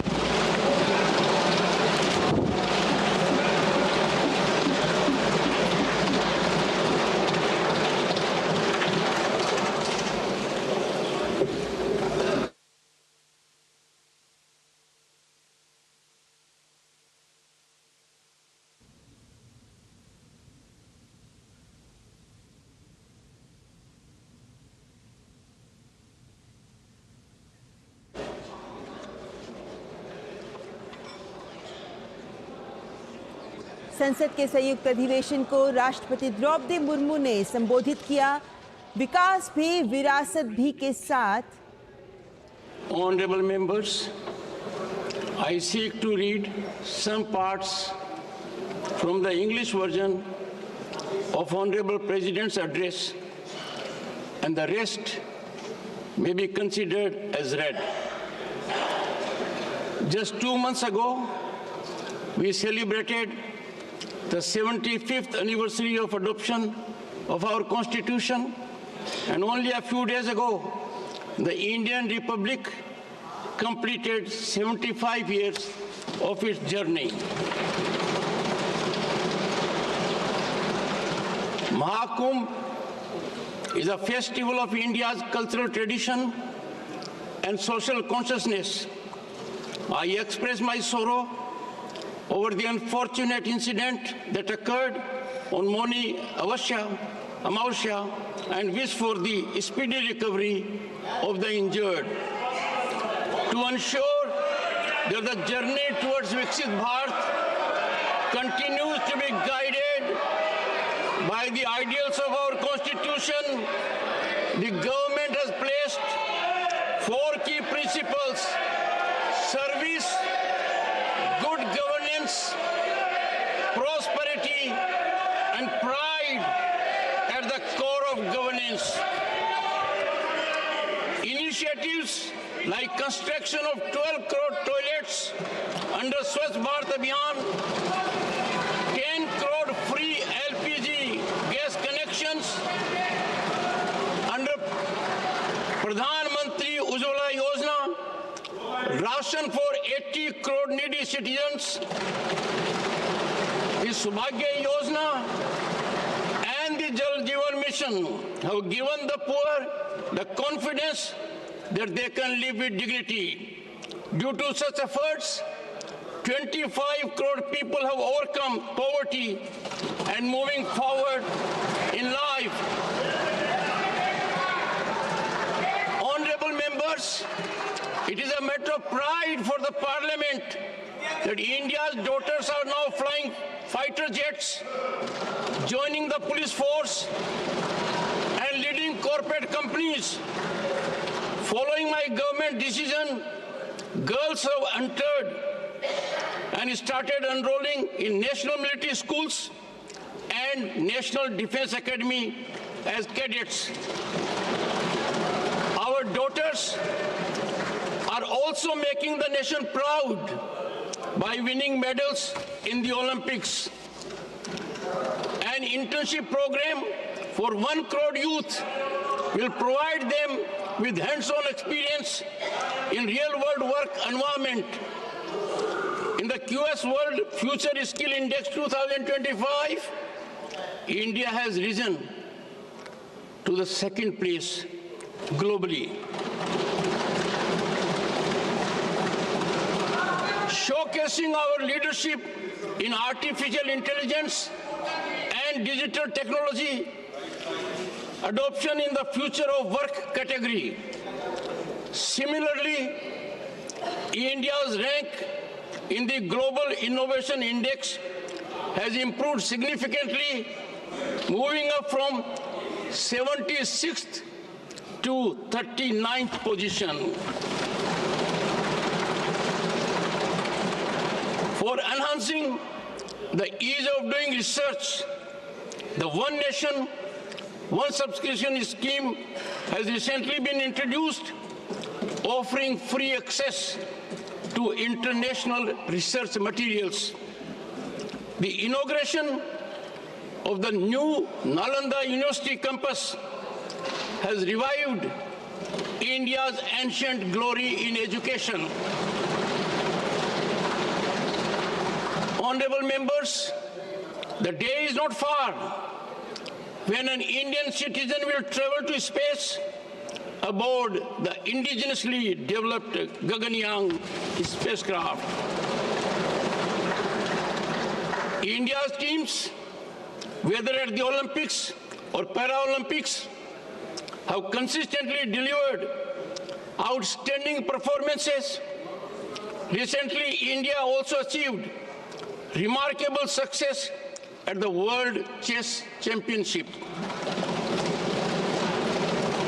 My government has utilized digital technology as a tool for social justice and equality. Digital payments are no longer confined to select individuals or classes. Today, even the smallest shopkeepers in India benefit from this facility.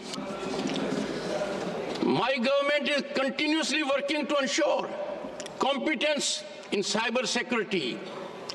As a result of these efforts, India has achieved Tier 1 status in the Global Cyber Security Status and Index. Honorable members, 10 years ago, the budget for CAPEX was around 2 lakh crore rupees, which has now increased to over 11 lakh crore rupees in the last budget. I am pleased to inform you that Udhampur, Srinagar, Baramulla rail link project has been completed, connecting the nation from Kashmir to Kanyakumari through the railway line. Under this ambitious project, the Chenab Bridge has been constructed, which is the highest railway bridge in the world.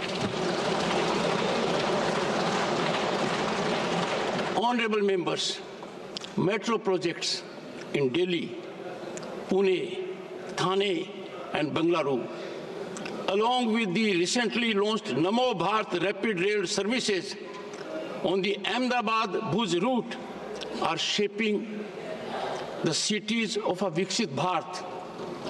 Just a few weeks ago, work began on Rithala-Narela-Kundli corridor in Delhi, which will be one of the major sections of the Delhi metro network. In 2014, the total metro network in Delhi NCR was less than 200 kilometers. Now it is more than doubled. Additionally, the decision to deploy 52,000 electric buses in the country at an estimated cost of 8,000 crore rupees will provide smooth and clean urban transportation. Honorable members, through telemedicine, over 30 crore e-teleconsultations have provided healthcare benefit to our citizens. The government is also working on creating 75,000 new seats in medical colleges over the next 5 years. Honorable members, today, India is the largest producer of milk, pulses, and spices in the world. The government has consistently increased the minimum support price for both Kharif and Rabi crops. In the past 6 months, 109 climate-resilient, biofortified, and high-yielding advanced crop varieties have been released to farmers. A national mission is also being implemented to promote natural farming. The year 2025 is being celebrated as the International Year of Cooperatives, and India will play a significant role in this global initiative. Honorable members, nearly 1.25 lakh tribal children are receiving quality education through more than 470 Eklavya model residential schools. In the last 10 years, 30 new medical colleges have been established in tribal-dominated areas. This year, the 150th birth anniversary of Bhagwan Birsa Munda is being celebrated across the country as Janjatiya Gaurav Divas. Honorable members, to showcase the potential of 8 states of the Northeast to the entire country, the first ever Ashtalakshmi Mahotsav was organized. Honorable members, after the abrogation of Article 370, there is a conducive environment for development of Jammu and Kashmir.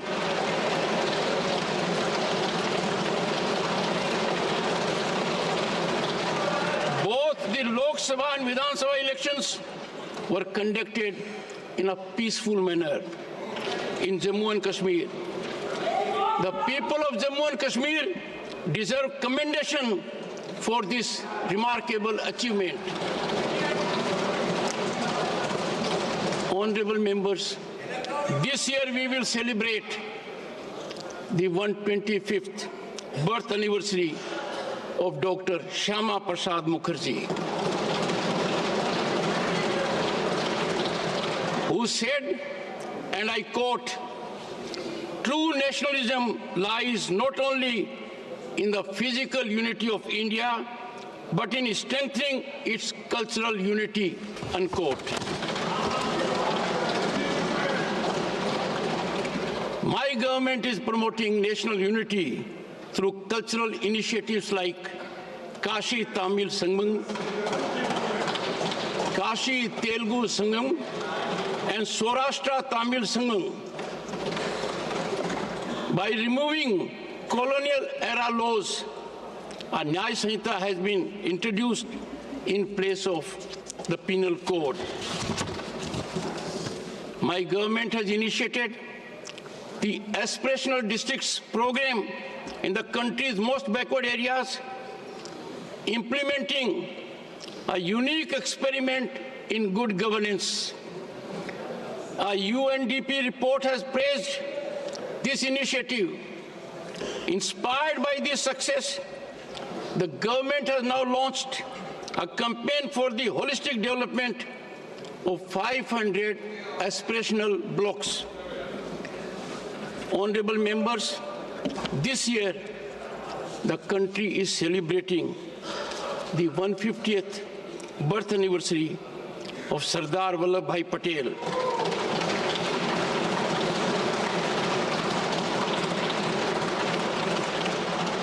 Inspired by his vision, my government is moving ahead with the principle of Nation First. Roads in border areas, along with modern infrastructure like the Atal Tunnel, Sela Tunnel, and Sonmarg Tunnel, have enhanced both defense capabilities and tourism.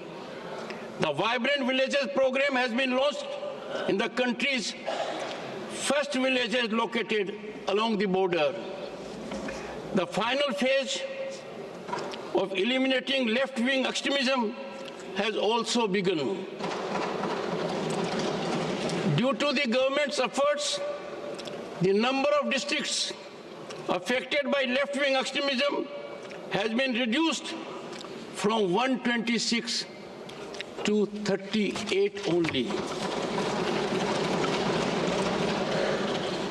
Honorable members, several significant decisions have been taken in the last 6 months towards achieving the target of 500 gigawatt non-fossil fuel energy capacity by 2030.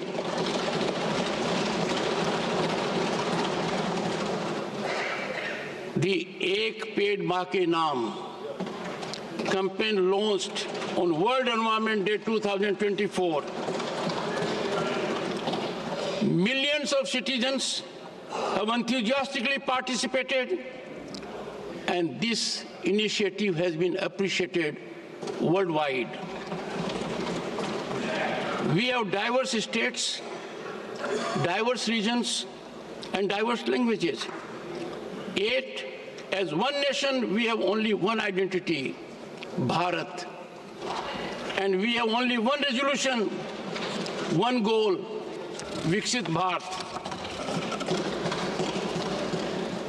When we move forward together, our future generations will surely witness a developed, empowered, capable, and prosperous Bharat in 2047. Jai Hind.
सीधी तस्वीरें आप देख रहे थे संसद भवन परिसर से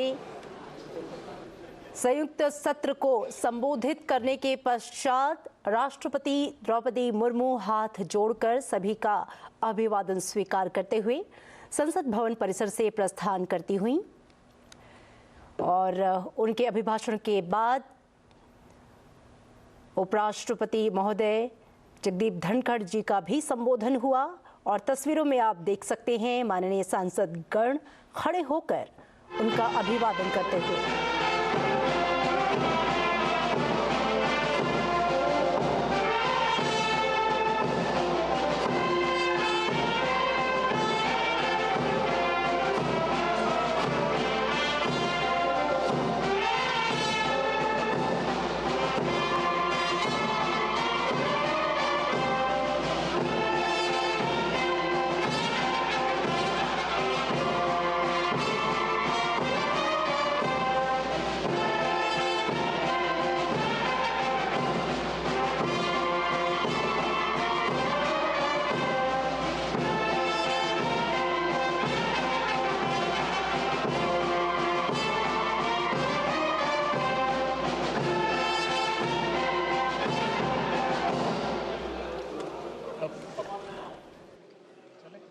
राष्ट्रपति के संयुक्त सत्र को संबोधित करने के पश्चात संसद का बजट सत्र अपने अगले चरण की ओर बढ़ चुका है।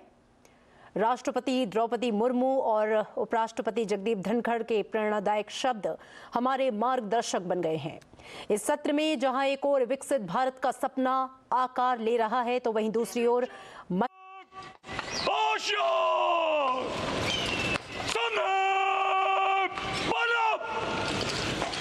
राष्ट्रपति के शब्द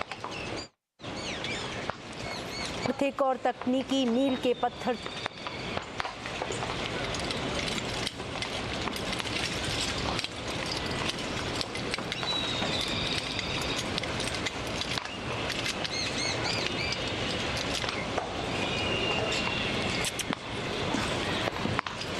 slow.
इस देश की आन बान और शान राष्ट्रीय ध्वज को पुनः एक बार फिर सलामी देने के बाद महामहिम राष्ट्रपति महोदया का प्रस्थान संसद भवन परिसर से, जिस लाव लश्कर के साथ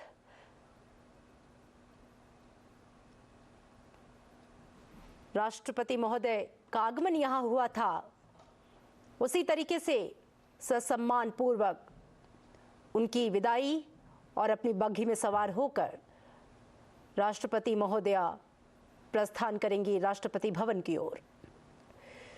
अपने संबोधन में उन्होंने युवा और महिलाओं की भागीदारी की चर्चा की, जिसने हर एक क्षेत्र में नए अवसरों को जन्म दिया है।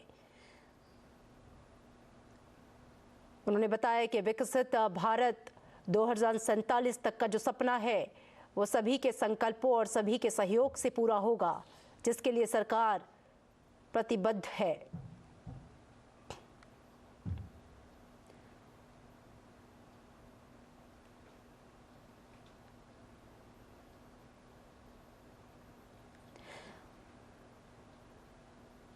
बजट सत्र का आज का ये पहला दिन और संयुक्त सत्र को राष्ट्रपति का संबोधन, ये मंच केवल एक औपचारिक कार्यक्रम नहीं, हमारे देश के भविष्य को दिशा देने वाला एक महत्वपूर्ण अवसर है।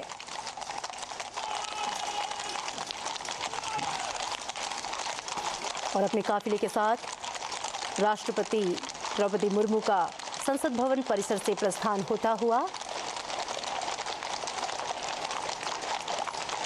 और इसी के साथ बजट सत्र का विधिवत आगाज। बजट सत्र दो चरणों में होना है और इस दौरान देश के आर्थिक भविष्य का पूरा खाका लेखा जोखा खींचा जाना है। आज एक और महत्वपूर्ण कार्रवाई होने वाली है जब देश का आर्थिक सर्वेक्षण वित्त मंत्री निर्मला सीतारमण द्वारा पेश किया जाएगा और आज से राष्ट्रपति के संयुक्त सत्र को संबोधित करने के पश्चात बजट सत्र का विधिवत आगाज।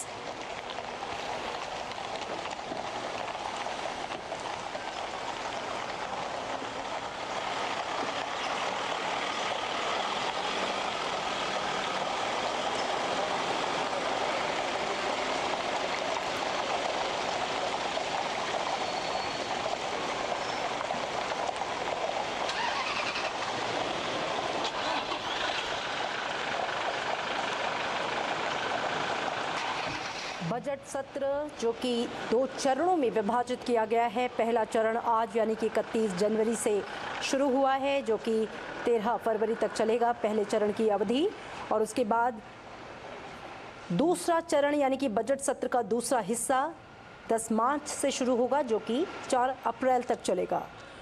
और इस दौरान महत्वपूर्ण विधेयकों को पास कराने की कोशिश होगी, तमाम मुद्दों पर चर्चा होगी। राष्ट्रपति का जो अभिभाषण हुआ है उसके धन्यवाद प्रस्ताव पर चर्चा होनी है। आज का दिन बेहद महत्वपूर्ण, क्योंकि आज वित्त मंत्री निर्मला सीतारमण देश का आर्थिक सर्वेक्षण जो है वो सदन में प्रस्तुत करेंगी, उसे पेश करेंगी। और कल बेहद महत्वपूर्ण दिन जब आम budget, union budget of India पेश किया जाएगा, जिस पर पूरे देश की निगाहें टिकी हुई हैं। देश की आर्थिक स्थिति का लेखा जोखा, जिसे आर्थिक सर्वेक्षण कहा जाता है, आज उसे पेश किया जाएगा और उसके पश्चात कल यानी कि 1 फरवरी को आम बजट वित्त मंत्री निर्मला सीतारमण पेश करेंगी। तस्वीरों में आप देख सकते हैं राष्ट्रपति जी का प्रस्थान होते हुए राष्ट्रपति भवन की ओर वो प्रस्थान कर रही हैं संसद भवन परिसर से। और आज दोनों सदनों को संयुक्त रूप से संबोधित करने के बाद ये गौरवान्वित करने वाला पल, जो कि हमारे लोकतांत्रिक मूल्यों को दर्शाता है, हमारी सांस्कृतिक विरासत को दर्शाता हुआ ये पूरा भव्य दृश्य, जिसमें आप देख सकते हैं इस भारतीय गणराज्य की मुखिया, देश की महामहिम राष्ट्रपति द्रौपदी मुर्मू ससम्मान पूर्वक पूरे लाव लश्कर के साथ राष्ट्रपति भवन की ओर प्रस्थान करते हुए